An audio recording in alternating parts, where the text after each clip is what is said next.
¿no? Porque si no nos vamos pasando y a ustedes se les olvida después las preguntas. Ya ustedes saben, si quieren apagan su cámara, si quieren la mantienen prendida como gusten. Ok.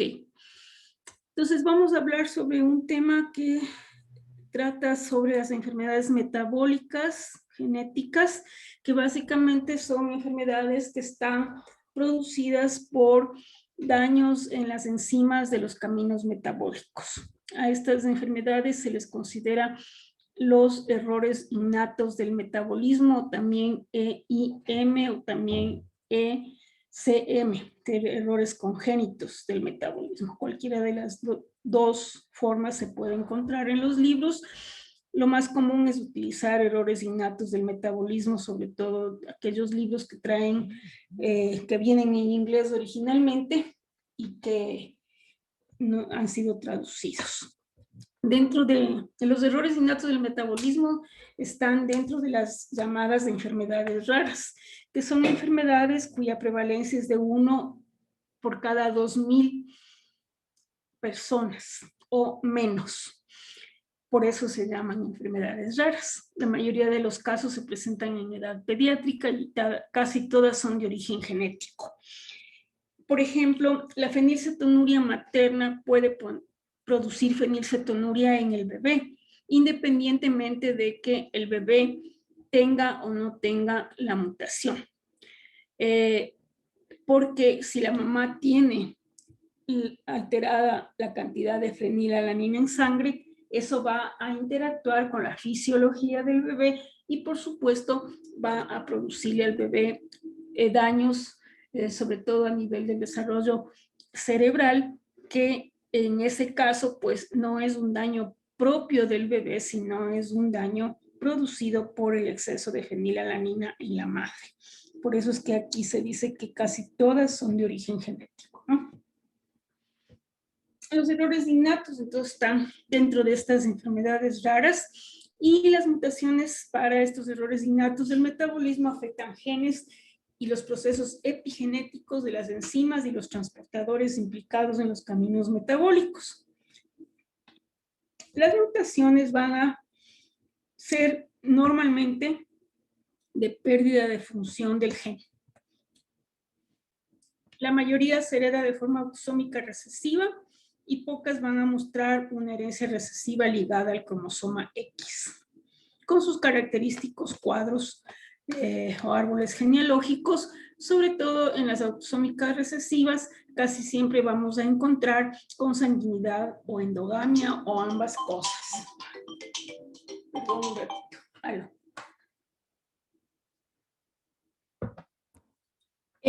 Y como ustedes saben, en la ligada al X recesiva, pues no influye de ninguna manera la endogamia o la consanguinidad. En todo caso, la mayoría realmente de los errores innatos del metabolismo son autosómicos recesivos. ¿Qué podemos buscar nosotros en la historia clínica para cuando estamos sospechando en un bebé o en un paciente un error innato del metabolismo? Por un lado, vamos a encontrar o vamos a preguntar sobre signos y síntomas predominantes en los primeros años de vida. Por ejemplo, rechazo a la alimentación en el neonato, generalmente, vómitos, trastorno del equilibrio ácido básico, hipoglicemia, convulsiones que pueden ser muy decidoras de que se trata de una alteración metabólica.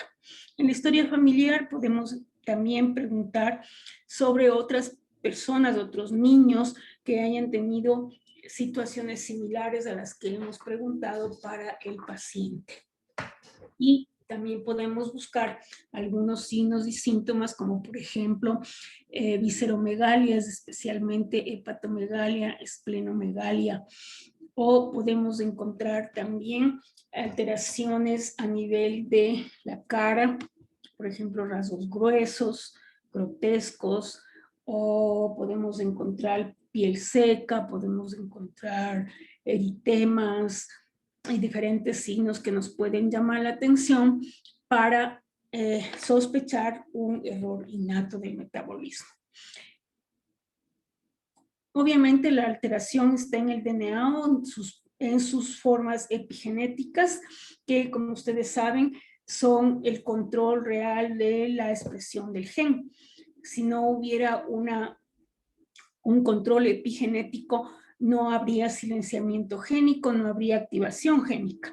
Entonces, no solamente la estructura del DNA puede estar alterada, sino también los procesos epigenéticos. Recordando solamente que en los procesos epigenéticos nosotros tenemos dos tipos de mutaciones, las mutaciones epigenéticas primarias y las secundarias. Cuando hablamos de mutaciones epigenéticas primarias, estamos hablando de daños o mutaciones que alteran el propio proceso epigenético, es decir, algún daño que impide que se metile el DNA o algún daño que impide que se cambie la metilación, la etilación, la fosforilación de las histonas. Eso sería un daño o una mutación primaria epigenética, ¿no? Mientras que una secundaria es aquella que se produce por el daño de la estructura del DNA específico, que se va a metilar, o de las histonas específicas que se van a metilar.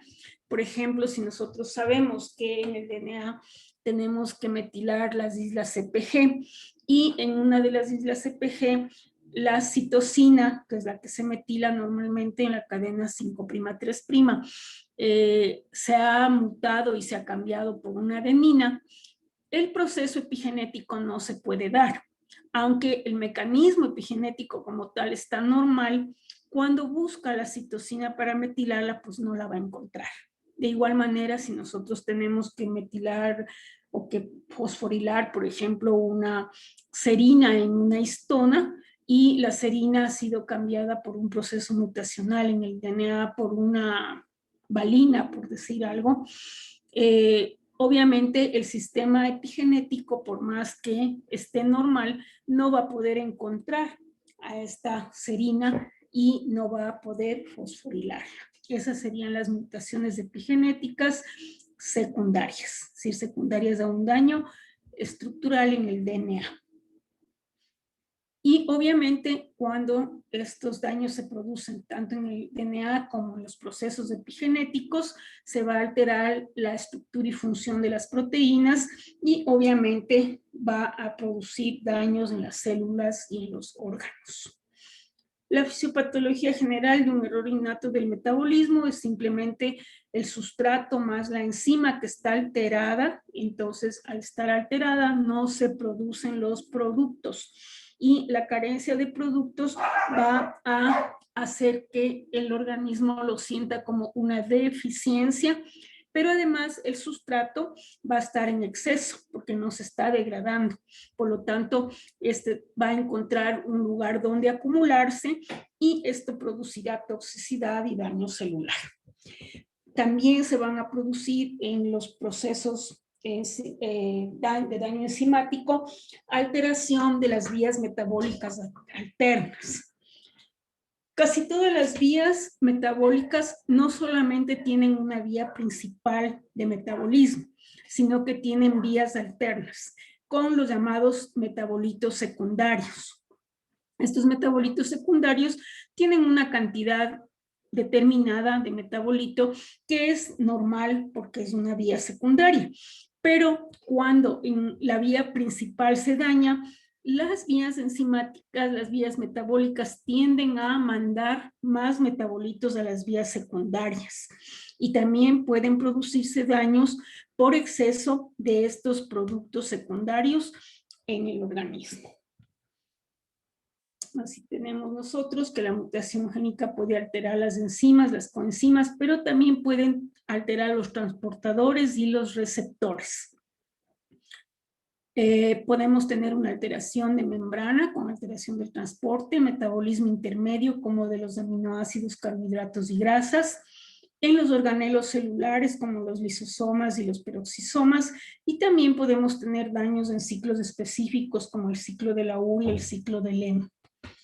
Y así podemos tener errores innatos de hidratos de carbono, como las glucogenosis, acidemias lácticas, errores innato de la galactosa, de la fructosa, errores innatos del metabolismo de las grasas, como las alteraciones de la beta-oxidación y de su sistema de carnitina, que es muy importante pues para esta beta-oxidación, o algún síndrome muy específico, como podría tratarse del síndrome de Smith-Lemmy-Opitz. Los errores innatos de aminoácidos y proteínas, las más comunes, la hiperfenilalinemia, la tirosinemia, la homocistinuria también es bastante común, la orina de jarabe de arce y algunas acidemias orgánicas como la glutárica y la isovalérica. Y así podemos tener errores innatos del metabolismo con tipo intoxicación, donde vamos a tener generalmente cuadros neurológicos con un progreso en edema cerebral, que obviamente va a dejar daños importantes y permanentes en estos bebés, ¿no? Y vamos a tener, por ejemplo, alteraciones del tono, podemos tener acidemias, acetocidosis, etcétera, ¿no? O podemos tener también fallos hepáticos en conjunto en esta intoxicación, dándonos hipoglicemia, por ejemplo, o dándonos tubulopatías específicas de alguna parte de los túbulos renales, perdón, de los tubos hepáticos, que van a dañar otros procesos, ya no solamente a nivel hepático, sino extrahepático. O podemos tener también un déficit energético. Recordemos que una de las cosas importantes para conseguir energía dentro de nuestro organismo es la cadena respiratoria y la oxidación de los ácidos grasos. Y la cadena respiratoria, muchos de sus componentes están codificados en la mitocondria. Por lo tanto, también pueden haber daños mitocondriales que estén expresándose como un error innato del metabolismo. Podemos clasificar a estos errores innatos del metabolismo o EIMs en función de fisiopatología, clínica y tratamiento. Así, por ejemplo, tenemos las aminoacidopatías, las acidurías orgánicas, los defectos del ciclo de la urea y los transportes de aminoácidos. Como ustedes pueden ver aquí, hay muchos errores innatos del metabolismo. Entre estos podemos tener la enfermedad de almacenamiento de esfingolípidos, donde tenemos, entre otras enfermedades, el Tay-Sachs, el Sandhoff, el Gosser, el Niemann-Pick, algunos de los cuales están en el libro, ¿no? Si ustedes tienen alguna curiosidad por conocer más de estas enfermedades, pueden leerlas en este capítulo 12 del libro. Tenemos entonces varias vías para conseguir la energía en nuestro organismo y también para llegar a ciertos ciclos como el ciclo de la urea. Las proteínas, ¿no es cierto? Los glucógenos y las grasas van a ser parte de la producción de ATP. También podemos tener otros tipos de enfermedades donde se sabe la proteína defectuosa, proteína enzimática, ¿no? Defectuosa, que es lo que nos va a producir como respuesta a esa falta de esa enzima, donde va a ser el daño mayor y si va a haber o no alteraciones del sistema nervioso central.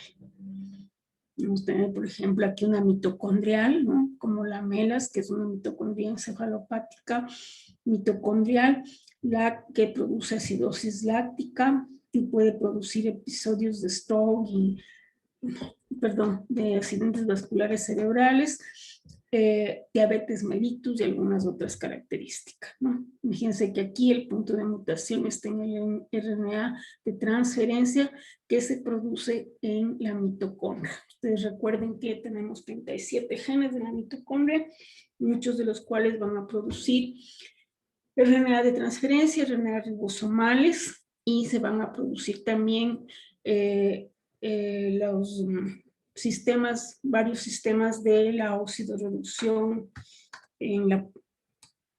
que se complementan con los sistemas que se producen a nivel nuclear. ¿Cuál es el problema básico de los errores innatos del metabolismo? El problema básico es que los niños nacen de manera normal, si no tienen ninguna patología al nacimiento y realmente sus características se van a ir expresando en el primer mes de vida o más tardíamente. Hay algunos errores innatos que si son graves, ya puede el niño nacer con alguna expresión. Por ejemplo, nosotros podemos tener niños que nacen con cataratas congénitas, niños que hacen en las primeras 24 horas hipoglicemias graves o que hacen en las primeras horas alteraciones del ácido láctico, etcétera, etcétera. Entonces, o que entran rápidamente en coma en una semana, o que tienen ictericia persistente, que en lugar de disminuir, van en aumento. Todos esos indicadores podrían decirnos que se trata de un error innato del metabolismo, pero en general los niños con un error innato del metabolismo nacen sanos. Por eso es importantísimo que los estados puedan tener el tamizaje metabólico ampliado para descartar estos errores innatos del metabolismo. Y vamos a hablar más adelante sobre este tamizaje. Archibaldo Garro es considerado el padre de la genética bioquímica y él marcó una época de estudio de enfermedades genéticas desde el punto de vista metabólico. Acuñó el término errores innatos del metabolismo en una publicación sobre alcaptonuria, que significa orina negra, que también se llama homocistinuria. Aquí tenemos el artículo original que se publicó en Lancet en 1902, de la página 1616 a la 20, la incidencia de alcaptonuria, un estudio individual químico, ¿no?, de Archibaldo Garro.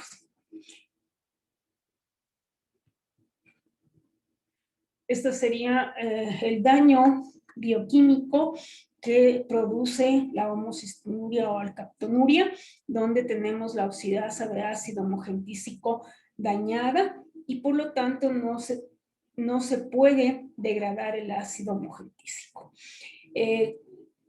Él detectó esta alteración, como era químico, a través de prueba colorimétrica, que son pruebas semi-cuantitativas. Estas pruebas colorimétricas se utiliza una orina de control, es decir, una orina donde sabemos que no es de un paciente, sino de un niño, más efectivamente de un niño de la misma edad o en el rango de edad del paciente, y la orina del paciente. Y en ambos tubos se va a colocar los mismos reactivos y nos va a dar una respuesta de color.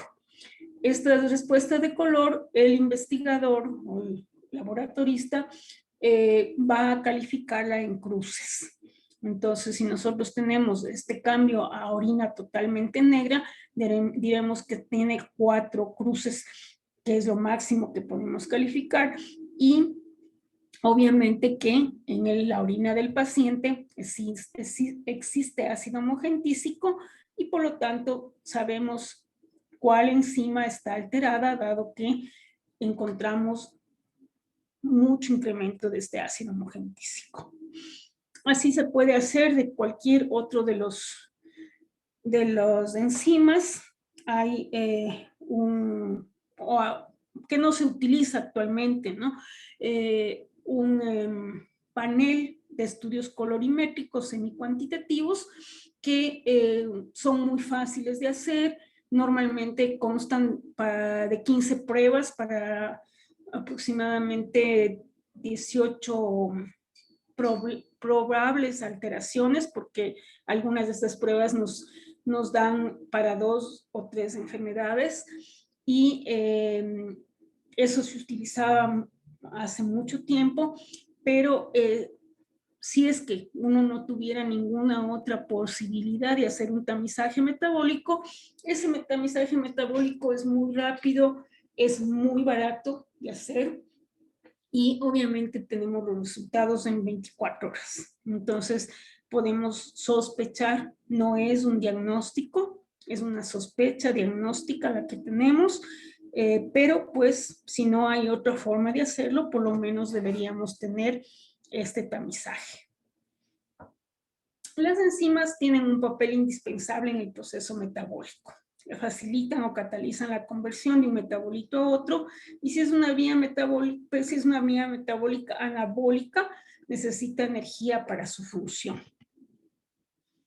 Así pues, si recuerdan ustedes, las enzimas tienen sitios activos donde se va a localizar el sustrato y ahí se va a formar pues la reacción bioquímica para poder liberar el producto o los productos. ¿Cuáles son las consecuencias de las mutaciones de las vías metabólicas? Acumulación del sustrato por deficiencia de los metabolitos de las vías principales, aumento y acumulación de metabolitos menores normales de las vías secundarias, algo que se denomina robo metabólico y secuestro metabólico.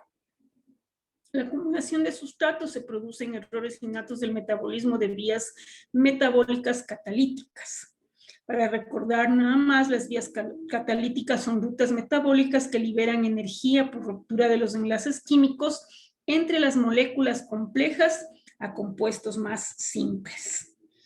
Así podemos tener la vía de la leucina y como ustedes ven, pues una vía metabólica tiene muchísimos sitios donde se pueden dañar las enzimas y de acuerdo a qué enzima está dañada nos va a producir uno u otro fenotipo anormal. Un ejemplo podría ser la deficiencia de alfa-galactosidasa A, donde se produce la enfermedad de Fabry, que es una enfermedad ligada al X, donde las mujeres manteniéndose heterocigotas para la mutación pueden tener fenotipo por la cantidad de X alterados que están funcionando respecto a los X normales. Recuerden que en estas enfermedades ligadas al X recesivas, el fenotipo no depende de que la mutación se haga homocigota. La mutación va a permanecer de forma heterocigota, pero depende en la mujer, ¿no? Estoy hablando porque en el varón, pues, se va a presentar el fenotipo clásico de la enfermedad. En la mujer, la mutación seguirá siendo heterocigota, pero dependerá de cuántos X alterados o cuántos X normales están silenciados.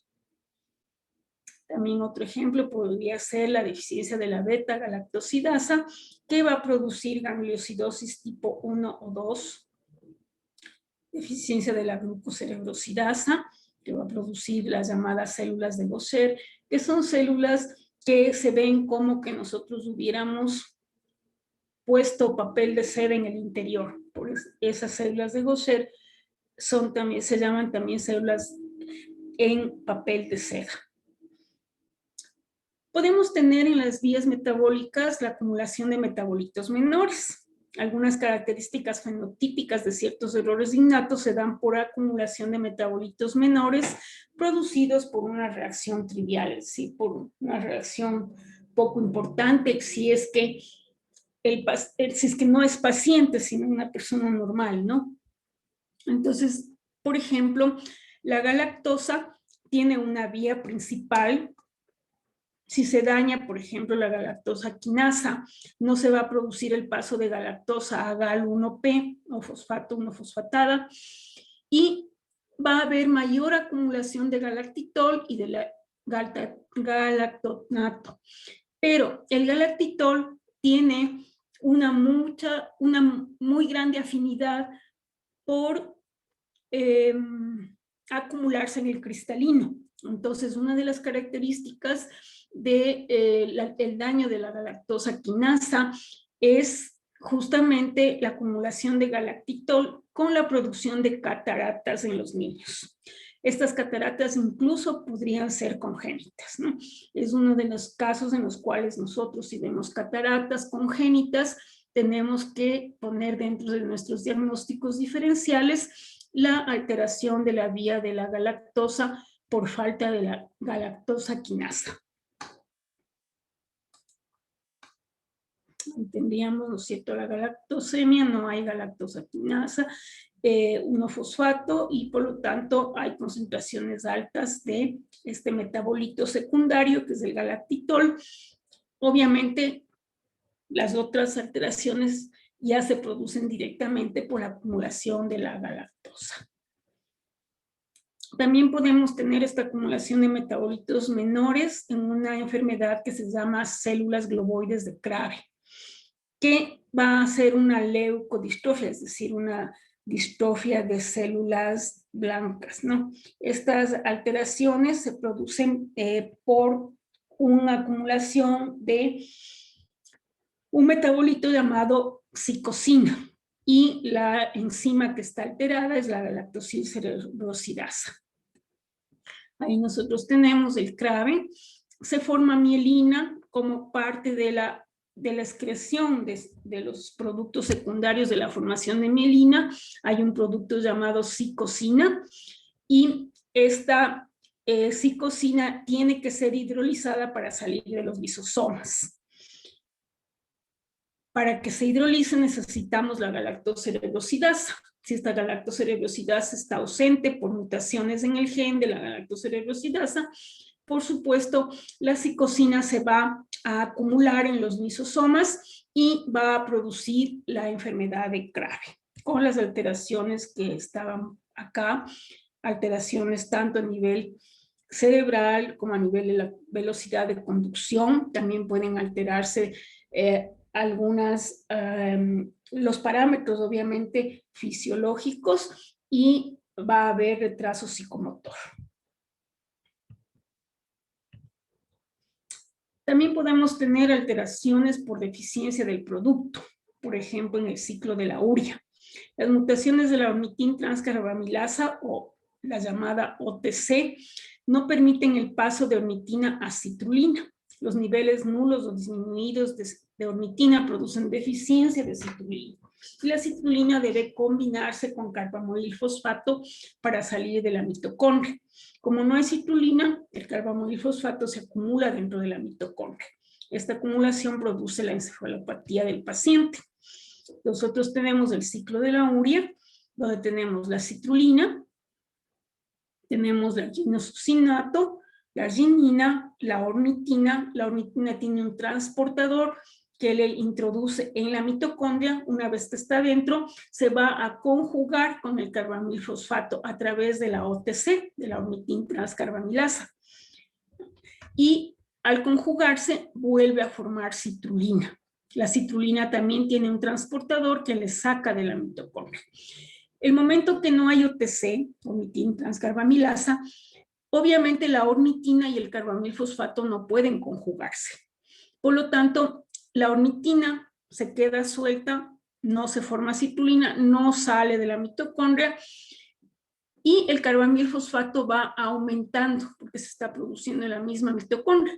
Va en incremento, y este carbamilfosfato es el que produce el daño, ¿no? La acumulación de este carbamilfosfato. Otra alteración también puede darse con el llamado robo metabólico. Una vía metabólica desvía sus productos a otra vía para intentar mantener el equilibrio metabólico.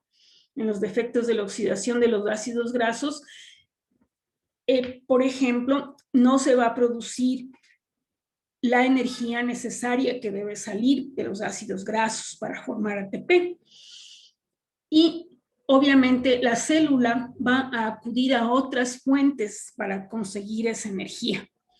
¿Qué es lo que hace la célula? Toma absolutamente toda la glucosa que hay en el organismo para poder suplementar estos requerimientos energéticos. Y al depletar la glucosa del organismo, el individuo va a entrar en hipoglucemia. Entonces nosotros tenemos aquí los ácidos grasos, no tenemos forma de hacer la beta-oxidación y por lo tanto no podemos producir acetilcoenzima A que va a entrar al ciclo de Krebs para ATP, el organismo ante esta deficiencia va a tomar toda la glucosa posible, va a robarse de la vía de la glucosa y va a incrementar el funcionamiento de esta vía. Llega a tal incremento en el cual el paciente se queda sin glucosa y va a tener un cuadro de hipoglucemia. De igual manera, pues acá. Y el secuestro metabólico, muchas sustancias deben pasar de un compartimento a otro mediante transportadores. Si las moléculas transportadoras están mutadas, las sustancias no pueden pasar de compartimento quedándose secuestradas. Y aquí podemos poner el mismo ejemplo de la ornitina o el de la citulina. Si, por ejemplo, no tenemos el transportador de ornitina, pues ornitina no entra, no hay la conjugación con carbamilfosfato. O si citulina no sale, citulina se va a acumular en la mitocondria. En el recién nacido, como les comentaba, pues no hay generalmente ninguna manifestación clínica. Y pocos son los datos clínicos que nos pueden hacer sospechar de un error innato del metabolismo. Casi siempre cuando encontramos algún dato en un recién nacido, los pediatras, los neonatólogos lo van a confundir con una patología infecciosa.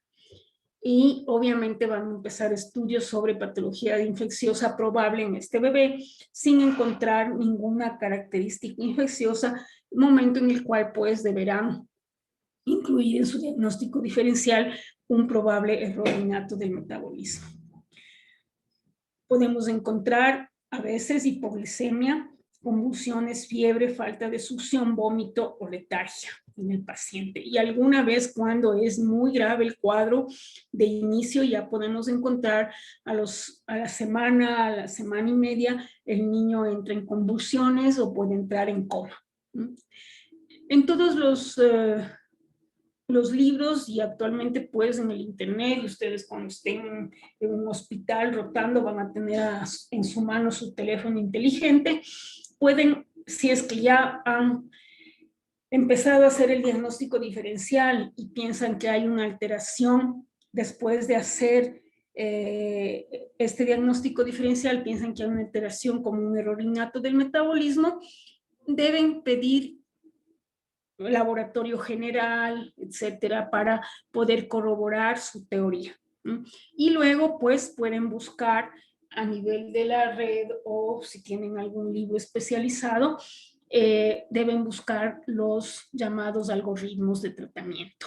Por ejemplo, si nosotros ya hemos hecho en un pacientito la glucemia y encontramos que está hipoglucémico, entonces podemos tener un cuadro así como este, donde nosotros sabemos que debemos encontrar cetonas en orina, ¿no es cierto? O ausencia de cetonas. Si tenemos las cetonas en orina, tenemos que hacer la prueba de glucagón. Si tenemos la glucosa sanguínea aumentada o falta de respuesta, pues ya sabemos hacia qué error innato del metabolismo nos podemos referir, o si hay ausencia de cetonas, cuáles serían las probabilidades diagnósticas, ¿no?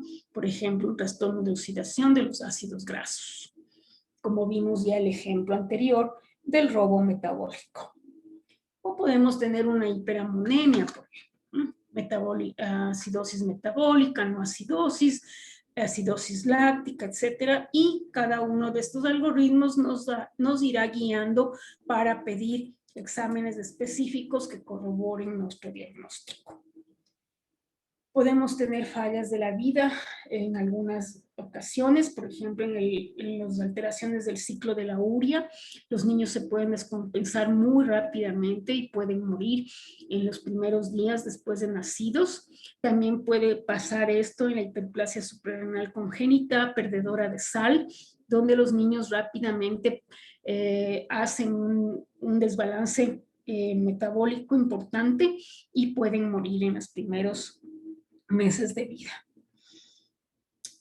Cuando ya están más grandecitos los bebés y ya han recibido comida, qué sé yo, leche materna, leche maternizada, o ya están recibiendo comida, y si no se les ha hecho un diagnóstico precoz con el tamizaje metabólico, Las mamás acuden a las consultas pediátricas porque su hijito tiene un olor raro que puede ser en la orina o en la piel, o en ambas cosas, ¿no?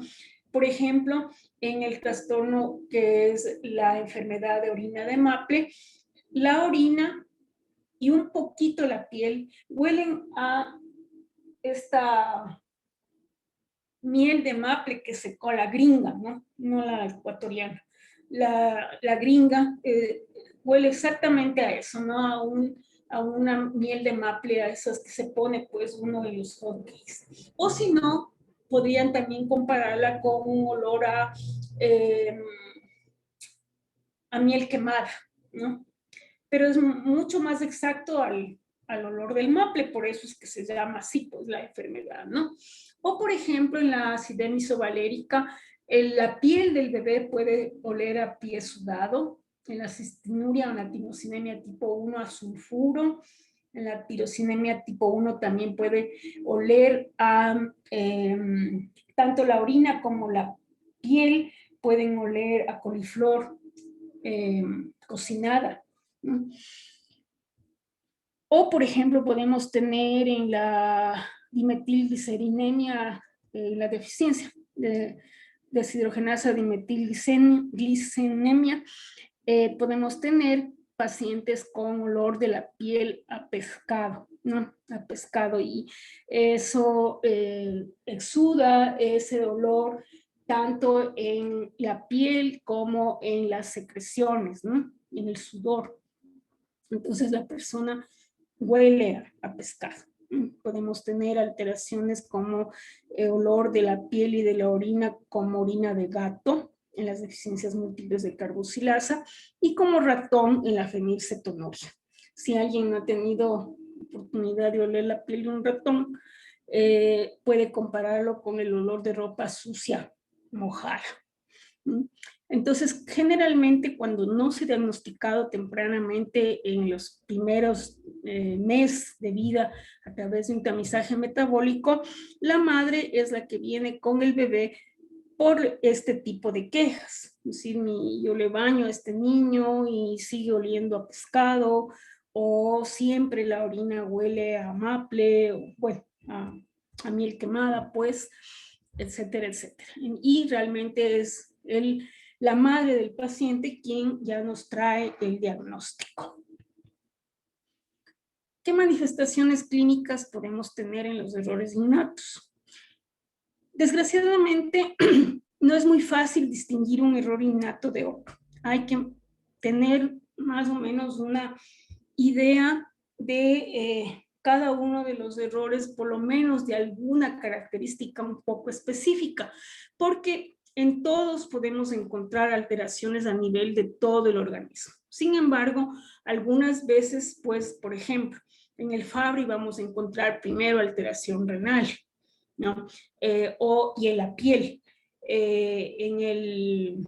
no sé, en las mucopolisacaridosis vamos a encontrar ya la hepatomegalia y a veces la esplenomegalia, en el Gaucher la esplenomegalia y así sucesivamente. Pero en general podemos encontrar datos en cualquier parte del organismo. Así nosotros podemos tener datos neurológicos, datos hematológicos, no sé, cutáneos y otros datos, etc. ¿Qué es importante en el diagnóstico? Identificar, obviamente, cuál es el metabolito que está alterado, localizando el error metabólico, sea de un transportador, sea de una enzima, sea de un cofactor, sea de una coenzima o cualquiera de estas alteraciones. Podemos analizar directamente la enzima y la inmunoquímica, dependiendo de qué estemos hablando, ¿no es cierto? Si es un cofactor, si es una coenzima, si es una enzima, etcétera, etcétera. Y obviamente si hay posibilidades económicas y técnicas, más económicas que técnicas, podemos realizar el estudio molecular del gen. No siempre es necesario, es ideal que se lo haga. Es ideal porque al ser una enfermedad heredada, Sí es importante que nosotros tengamos la evidencia molecular. Sin embargo, al ser estudios bastante caros, bastante costosos, no solamente en nuestro medio, pero en nuestro medio más todavía por nuestras condiciones económicas, sin embargo, no siempre es posible hacer este estudio molecular. Como les digo, pues es lo ideal, ¿no? Pero no es indispensable. Mientras nosotros podamos determinar la vía enzimática, aunque no tengamos la mutación específica, podemos hacer intervención para mejorar la calidad de vida del paciente. ¿Cómo hacemos una intervención temprana? Mediante el establecimiento por parte del Estado de los cribados o tamices metabólicos ampliados que se utilizan ahora actualmente a través de la llamada tándem en masas, ¿no? Permite la detección precoz de un error innato del metabolismo, se debe aplicar a todos los recién nacidos, por eso se llama cribado o tamiz, el tamiz es un cernidor, ¿no? Por lo tanto, todos los niños que nacen, al tercer día es lo ideal tomarles la muestra, máximo hasta antes de cumplir el mes de nacido. ¿Por qué al tercer día? Porque al tercer día garantizamos, a las 72 horas garantizamos que ya no haya ninguna sustancia proveniente de la sangre materna. Desgraciadamente ahora pues hay altas muy tempranas, a las 24 horas ya se va a su casa una mamá que ha tenido un hijo con parto normal y a las 24 horas, de las 48 horas se va una mamá con cesárea. Entonces hay que indicar claramente que tienen que acudir nuevamente al hospital para tomar la muestra. Algunos hospitales toman la muestra independientemente que sean 24 o 48 horas. No es muy aconsejable, pero en cierto modo es mejor. Es mejor porque no perdemos al paciente, sabemos que ese paciente capaz no vuelve y preferible es tener, aunque sea esta muestra que no es lo ideal, pero que sí nos va a servir de cualquier manera, ¿no? Porque tampoco es que se altera muchísimo con las enzimas de la madre. Obviamente lo ideal son 72 horas, pero pues a falta de lo ideal hay que agarrarse de lo que hay, cómo hacerlo. Y así nosotros podemos tener algunos datos a través de estos tamizajes metabólicos para hacer una intervención temprana y evitar sobre todo el retraso psicomotor. Una vez que en un error innato del metabolismo se establece el retraso psicomotor, no es reversible. No vamos a poder revertirlo de ninguna manera.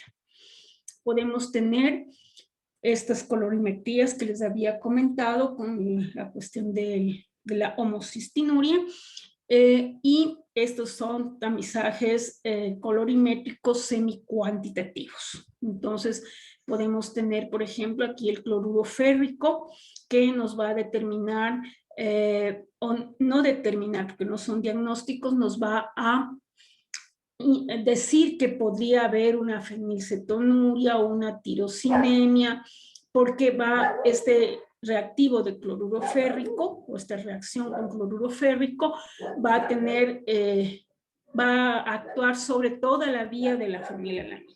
Entonces, no nos va a decir con exactitud si es tirosina o es fenilalanina, pero podemos tener una idea de que sí hay una alteración a nivel de esa vía. Igual las otras colorimetrías también nos puede ayudar, igual que ayudó pues al doctor, me olvidé el nombre, Garros, a determinar la homocistinuria o alcaptonuria. Un test importantísimo y que es la partida actual de los test en papel filtro, y por eso también se llama papel de Guthrie o prueba en papel de Guthrie, es la toma de la muestra en sangre en papel filtro, que fue Guthrie quien la impuso cuando hizo una modificación del sistema por el cual se hacen los antibiogramas. para determinar fenilcetonuria específicamente, ¿no? Este test de Guthrie lo desarrolló en 1961 y en el 65 en los Estados Unidos ya estaba legislado que todos los niños tenían que hacerse el test de Guthrie. Lo importante del test de Guthrie o de cualquier test que hagamos con la toma en papel filtro es que nuestro papel filtro, que puede ser tan sencillo como este, o puede ser incluso un papel filtro sin las delimitaciones de los círculos, sin nada aquí, etcétera, etcétera, es importante que de cualquier marca que sea, tenga un espesor 903. Porque con ese espesor nosotros sabemos cuánto de sangre se acumula por gota. También hay que tener una buena técnica para poder tomar en la cartilla la sangre, ¿no? No podemos poner 2 gotas, tenemos que poner una gota que sea suficiente para rellenar el círculo, para que nos dé más o menos de esta textura. No tiene que estar ni muy pobre la muestra, ni sobresaturada. Entonces, si a ti te sale una muestra pequeñita aquí, no puedes poner otra gota porque eso te va a sobresaturar. Entonces, tienen también que tener una buena técnica. Se puede sacar directamente del talón porque es la parte más fácil de pinchar y donde vamos a poder acumular gotitas más o menos grandes. Pero no hay ninguna contraindicación en que le tomemos un dedo pulgar o que el momento que se le esté sacando sangre sin ningún reactivo adicional en la jeringuilla, nos den unas gotitas que nosotros vamos a ir goteando en el papel filtro. Lo ideal, pues, es tomar directamente en el papel filtro desde el talón del bebé. Se limpia el talón con agua. Si se va a limpiar con alcohol, hay que dejarlo secar muy bien. Es preferible limpiar solamente con agua y secarlo con una gasita estéril, pinchar, descartar la primera gota que sale y luego tomar las 5 gotas. En otros papeles hay solo 3 gotas, etcétera, etcétera. El tema del test de Guthrie es que este gel que está aquí es un gel especial, pues de laboratorio, y tiene añadido, después de que se ha preparado el gel, esporas de bacilos subtiles. Estas esporas de bacilos subtiles les gusta la fenilalanina y por lo tanto, cuando tenemos fenilalanina, que debemos tener entre 0 y 4 miligramos por decilitro, vamos a tener un halo de crecimiento del bacilos subtiles. Entonces, si nosotros tenemos aquí, por ejemplo, esto debe ser normal, aproximadamente por la cantidad de crecimiento. Pero esto de aquí debe tener ya unos 20 miligramos por decilitro. Y eso pues ya es totalmente anormal. Ya es una fenilcetonuria clásica y podemos ver que el halo es muy grande. Porque este bacilo subtilis pues le gusta comerse la fenilalanina. Y es muy parecido, por eso les decía, es una modificación de los antibiogramas, ¿no? Entonces ponemos el bacilo subtilis. El bacilo subtilis requiere fenilalanina para crecimiento en el cultivo y en presencia de fenilalanina, pues se va a crecer y nos va a dar estos halos específicos. Podemos también hacer electroforesis, muy parecidas a la de electroforesis que se hacen de DNA, pero en este caso de sustancias, una de las electroforesis más usadas que todavía se utilizan en los laboratorios, es la electroforesis de sustancias que están alteradas en las mucopolisacaridosis. Normalmente estas cromatografías se corren con controles, ¿no? Entonces, controles que nos van a permitir ver si realmente tenemos o no tenemos la sustancia alterada. Podemos hacer también una cromatografía en papel de esta manera, que puede ser vertical, pero también puede ser hecha en una bandeja de forma horizontal y donde vamos a poner un solvente para que nos vaya dejando las marcas de las sustancias. Así también nos puede dejar las marcas de las sustancias si es que nosotros hemos puesto las muestras con un, no sé cómo se llama, es un aparatito que tiene unos fierritos abajo donde tú tomas la muestra y le vas pegando en el papel, ¿no? Entonces ahí te queda, en lugar de redondo como acá, que vas goteando las muestras, te queda plano y el corrimiento también te da plano, ¿no? O podemos hacer, por ejemplo, cromatografía de capa fina, donde ponemos primero un disolvente que nos va a llevar las sustancias por la capa fina, que es simplemente un vidrio cubierto con una maicena de laboratorio. Es exactamente como una maicena de las que usamos nosotros en casa, pero de laboratorio, ¿no? Obviamente con un grado de pH específico, etcétera, etcétera. Y se va a poner un solvente, se le va a dejar que recorra la placa, que vaya subiendo el solvente, porque ponemos poquito, pero va la maicena o este almidón, pues va absorbiendo y llevándose lo que hemos colocado aquí, la muestra que hemos colocado aquí, que puede ser sangre, puede ser orina, y una vez que ya ha recorrido hasta aproximadamente 1 centímetro antes de terminar la placa, sacamos la placa y le vamos a rociar con otro reactivo que va a revelar las marcas, ¿no? Un revelador. Y podemos tener también localizados con este aparatito que les digo, que en lugar de hacer redondeles nos hace cositas largas y pues podemos mirar, ¿no?, cómo queda en la capa fina. Y nosotros podemos hacer un tamizaje para azúcares, ¿no?, que también nos da resultados importantes. Tamizajes de capa fina para, por ejemplo, mucopolisacaridosis, del metansulfato, heparansulfato, que no necesariamente podemos hacer con electromiografía. Podemos hacer cromatografías en capa fina. Y lo que se utiliza actualmente, pues, para cribado. Los otros, excepto los colorimétricos, que ya no se utilizan más, los otros mecanismos se utilizan para distintas sustancias en cualquier momento de la edad del paciente, pero para el cribado neonatal se utiliza actualmente el tándem en masas, la cromatografía de tándem por espectrometría de masas, ¿no? Y este es un aparato de espectrometría de masas en tándem, donde tenemos todo esto introducido aquí, ya les voy a explicar. Entonces vamos a tener varias fuentes de energía.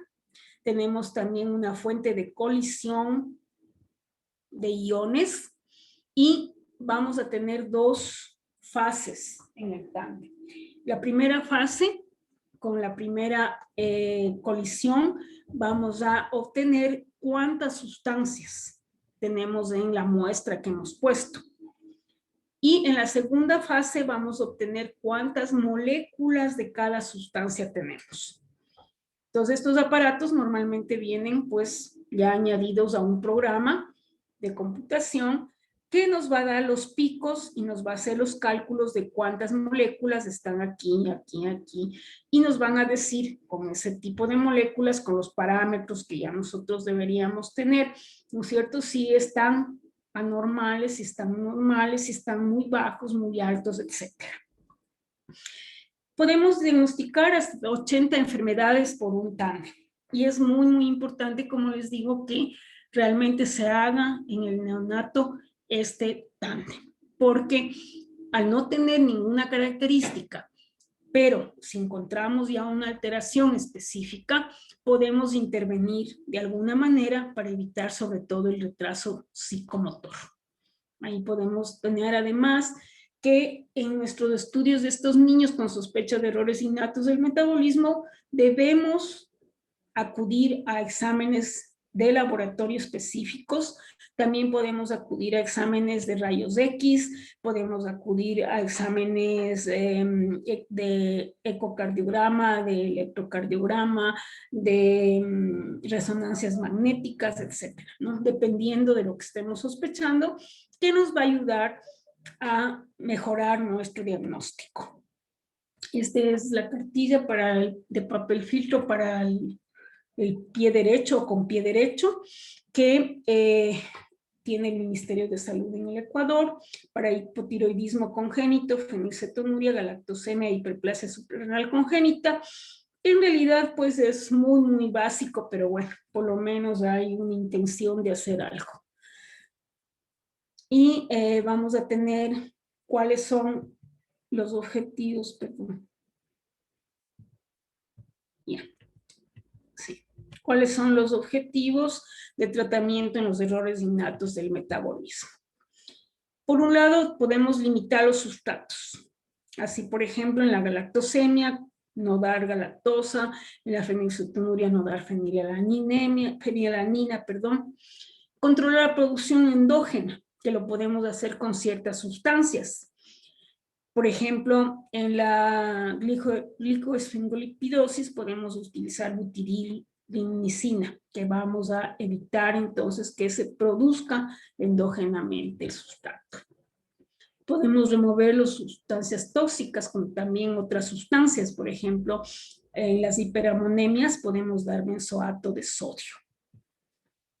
Podemos reponer los productos deficitarios. En la hiperammonemia también podemos dar eleornitina o en la aciduria orgánico-succínica dar arginina. Y tenemos varias estrategias de tratamiento, ¿no? ¿Cuál es la lógica para el tratamiento de un EIM? Simplemente determinar el defecto metabólico puntual para revertirlo o neutralizarlo. Se puede utilizar dieta, fármacos o manipulación metabólica.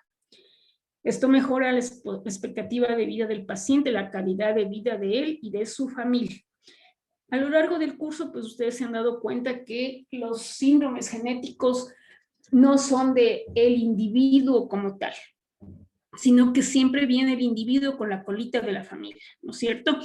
Entonces, un niño que tiene un EIM, obviamente tiene una familia por detrás, una familia a la cual hay que explicarle claramente de qué se trata para que pueda realmente ser un miembro activo en el tratamiento. Si hay una dieta, toda la familia tiene que estar involucrada en la dieta. Si hay un medicamento, saber que tienen que darle el medicamento a ciertas horas específicas o en ciertos días específicos, que no pueden variar, ¿no es cierto? Que no se pueden estar olvidando, etcétera, etcétera. Entonces, siempre en las enfermedades genéticas nosotros tenemos familia acompañante. Y esa familia también, pues, pierde su calidad de vida ante un niño con retraso psicomotor, ante un niño con cualquier enfermedad genética, una malformación, una deformación, un defecto congénito que le altere el movimiento, que le altere la visión, etcétera. Todo eso pues va a influir no solamente en el propio bebé, sino en la familia como tal.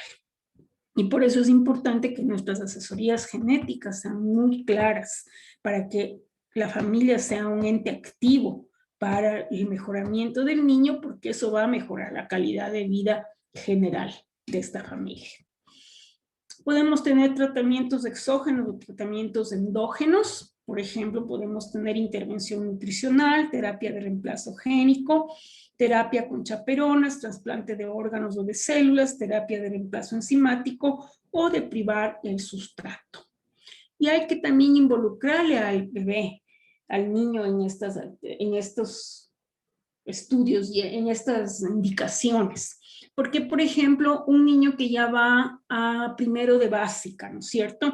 Estos niños llevan lunch y obviamente llevan el lunch que le manda su mamá. Si ya sabe que no puede comer ni pollo, o sea, no puede comer ni pío, ni mo, ni gluglu, ni oink, entonces obviamente él no va a cambiar su comida por la comida de los compañeritos. ¿Qué es lo que sucede normalmente entre los niños? ¿No? Llevan el lunch y ay, ahora me ha mandado mi mamá sándwich de atún y odio el sándwich de atún.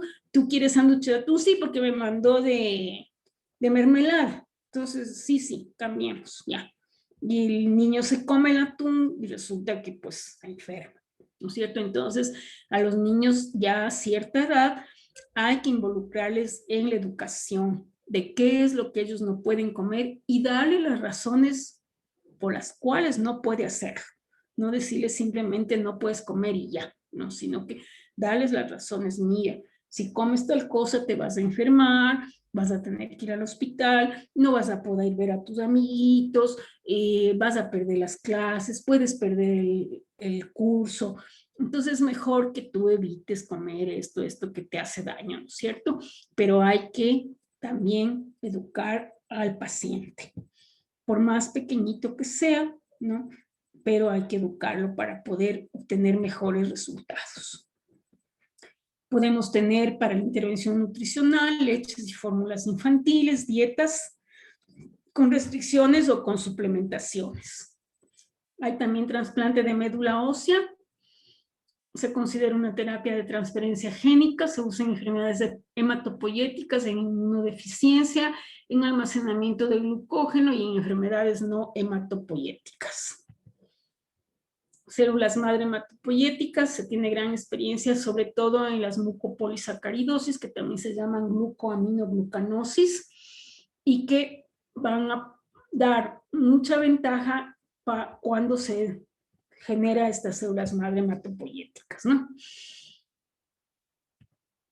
Trasplante de hígado, que puede ser parcial o total, generalmente es ortotópico, es decir, que solamente es que se reemplace el hígado dañado por el donado, pero también se puede dejar el hígado dañado y poner el segmento nuevo o todo el hígado nuevo, ¿no?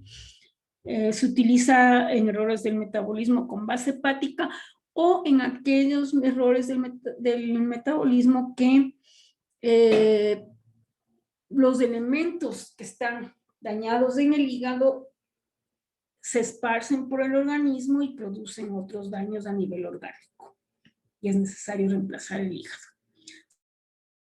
Y trasplante de células hepáticas, que es un poco menos riesgosa que el de hígado, pero tiene dos riesgos: que las células se vayan a sitios extrahepáticos y se implanten allí, y que también pueda producir durante el trasplante trombosis de la vena portal. Trasplante renal, en varios, por ejemplo en el Fabry, los pacientes llegan a ser candidatos a trasplante renal. A veces el Fabry empieza muy tempranamente y pueden haber chicos de 20, 21 años que ya requieran un trasplante renal porque no les está funcionando bien las diálisis, que generalmente son hemodiálisis, ¿no? Pero este trasplante renal generalmente no va a prevenir las crisis metabólicas agudas. Terapia génica, que es introducir genes dentro de las células blanco para curar o enlentecer la sintomatología de los errores innatos del metabolismo, y puede ser ex vivo o in vivo. La ex vivo significa que tomamos las células y las corregimos afuera. In vivo ponemos los genes a través de ciertos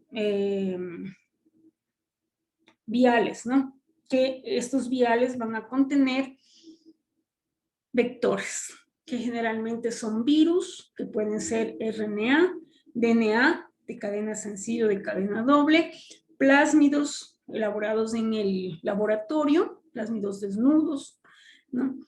Y los vectores deben tener un gen o el conjunto de genes que se desea transferir, las regiones promotoras flanqueantes y secuencias de control para la cola polía, retirándose obviamente todas las secuencias que permiten la infección viral.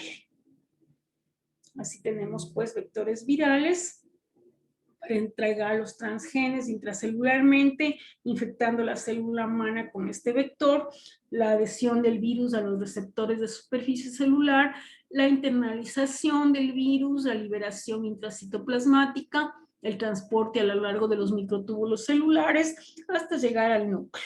En el núcleo, pues, ya se van a adherir al DNA y van a poder ser transcritos. Los vectores virales se producen en fábricas celulares que contienen los elementos necesarios para que el vector mantenga la capacidad de empaquetar y entregar los genes a las células, tejidos u órganos blancos. Podemos hacer una adición génico de reemplazo sin retirar el gen mutado o reparación y reprogramación génica con RNA interferente pequeño. Otra de las terapias y que se usan muy comúnmente son las terapias con enzimas biotecnológicamente preparadas. Hay varios laboratorios, pues, como ustedes pueden ver aquí, que ya tienen estas enzimas y que las proveen al mundo. Así, el reemplazo enzimático va a utilizarse en infusiones intravenosas con la enzima recombinante humana. Se puede usar también tabletas especialmente formuladas. Se debe seguir los protocolos establecidos donde nos van a dar las indicaciones precisas de cuándo usar, cuándo retirar el tratamiento o cuándo no se debe dar el tratamiento. Ahí estaría la producción de las enzimas recombinantes, ¿no? Se producen un vector, luego se sacan pues estas enzimas y ya se administran. Tenemos varias enzimas para enfermedades lisosomales. Aquí pues no encontré un cuadro nuevo así interesante, pero esta de mucopolisacáridos 4 ya no está en fase 3, ¿no? Ya tenemos la enzima que ya se utiliza de manera clínica. Así podemos tener para el Fabry, que hemos hablado mucho de esta enfermedad, la algidasa alfa, ¿no? Que va a estabilizar la función renal y va a estabilizar la cardiomegalia, que es otro de los problemas de estos pacientes, ¿no? Para la enfermedad de Fabry también podemos tener la algidasa beta, que va a disminuir el dolor y mejora la calidad de vida. Entonces, todo depende de cómo está el paciente para valorar si se pone la alfa o la beta. Todo depende de la valoración clínica, la valoración bioquímica y de ciertos parámetros a nivel renal, a nivel de corazón, etcétera, para decidir si pones alfa o beta, ¿no? En las otras, pues no hay una alternativa. En Gaucher tú pones dimilglucerasa, que va a mejorar el hemograma y va a reducir la organomegalia, que básicamente es esplenomegalia. También podemos usar chaperonas, que son pequeñas moléculas farmacológicas que pueden administrarse por vía oral, pueden atravesar la barrera hematoencefálica, que esa es su gran ventaja, funcionan eficientemente en todos los tejidos, tienen pocos efectos adversos, incentivan la producción de la enzima mutada, estabilizando su conformación y evitando su rápida degradación. Y obviamente, como se entenderá en todo esto, necesitamos que haya enzima residual. No podemos usar chaperona si no tenemos una enzima residual. Podemos deprivar el sustrato mediante terapia de reducción o de inhibición del sustrato, pero se debe tener, como en todo lo demás, la certeza de cuál es el error innato que queremos tratar. Si no, no tiene ningún sentido, ¿no? Así podemos infundir, por ejemplo, arginina, benzoato sódico, fenilacetato, fenilbutirato, o hacer las llamadas terapias de desintoxicación, dependiendo de la enfermedad. Por ejemplo, si el metabolito tóxico es la glicina, vamos a dar benzoato, isovalérico, vamos a dar glicina, podemos dar carnitina en la propiónica, carnitina en la metilmalónica, en la glutárica 1,2, ¿no? O podemos dar en el ciclo de la urea, dependiendo de la enzima que esté alterada, porque puede alterarse no solo OTC, sino también otras de las enzimas del ciclo. Podemos dar benzoato, fenilacetato, fenilbutirato. ¿Okay? Podemos dar también unas coenzimas, ¿no es cierto? Si están alteradas las coenzimas, depende, pues, como les decía, de qué tengamos. Y pues una de las cosas que se ha desarrollado de manera importante son estas enfermedades, estos tratamientos de enfermedades lisosomales, porque son muy deteriorantes y son muy importantes dentro de la población. Dentro de estas alteraciones, las mucopolisacaridosis, por ejemplo, existen aquí en nuestro país, las glucominoglucanosis. Hay un clúster de pacientes en Manabí, hay un clúster de pacientes en el Puyo. Y obviamente pues estos pacientes tienen un retraso psicomotor muy importante. Desgraciadamente no se los diagnostica de manera temprana porque no hay tamizaje para esto. En los hospitales privados del país se utiliza el tándem, eso se manda a Alemania, cuesta $50, obviamente para muchas personas que no están dentro de los hospitales privados, eso es caro, ¿no es cierto? Y no pueden acceder a este tipo de estudio, pero por eso no se diagnostican tempranamente estas enfermedades. Y las glucoaminoglucanosis o mucopolisacaridosis son bastante deteriorantes y tempranamente instalan retraso psicomotor. Y ese retraso psicomotor es totalmente irreversible, se use cualquier terapia que se use. Podemos mejorar un poco el movimiento articular, podemos disminuir un poco la cardiomegalia, la hepatomegalia, la esplenomegalia, pero no vamos a revertir de ninguna manera esto. Por eso es importante que nosotros como médicos futuros, ustedes y yo pues ya como médico, siempre impulsemos de manera importante a las instituciones para que realmente hagan un tamizaje metabólico ampliado. Yo sé que con el pie derecho es un gran esfuerzo del Ecuador, pero no deberíamos quedarnos en ese esfuerzo. Debería haber un mayor compromiso del Estado para que realmente todos los niños que nacen en nuestro país tengan acceso al tándem en masas. Y nos va a evitar muchos niños con retraso psicomotor. Un buen estadístico debería demostrar claramente que es mucho más caro para el Estado mantener un niño o un individuo con retraso psicomotor que realmente proporcionar un medio efectivo de diagnóstico temprano, como es el tándem en masas. Los $50 que el Estado invierta en cada examen no van a ser nada comparables con todo lo que el Estado tiene que invertir posteriormente para tratamientos o para mantener a un niño con retraso psicomotor que no es un niño productivo. Al menos los niños de errores innatos del metabolismo, la mayoría nunca van a poder ser niños productivos dentro de la sociedad. Entonces, esas fases o esas caras pues, de estos errores innatos del metabolismo deberían tomarse muy seriamente y veríamos que realmente con la inversión de $50 por recién nacido vivo, va a generar una gran cantidad de personas que van a aportar realmente al Estado, no van a tener el retraso psicomotor y van a tener una buena calidad de vida ellos y sus familias. Recordemos siempre, pues, nuevamente, aunque parezca repetitivo realmente, que un niño con una condición genética arrastra a la familia y la familia es la que va a tener para siempre una pésima condición de vida. Entonces, necesitamos impulsar este tipo de estudios, estos tamizajes metabólicos, es importantísimo. Yo sé que es un gran esfuerzo del pie derecho, pero no deberían quedarse ahí, ¿no? Ecuador no debería quedarse ahí.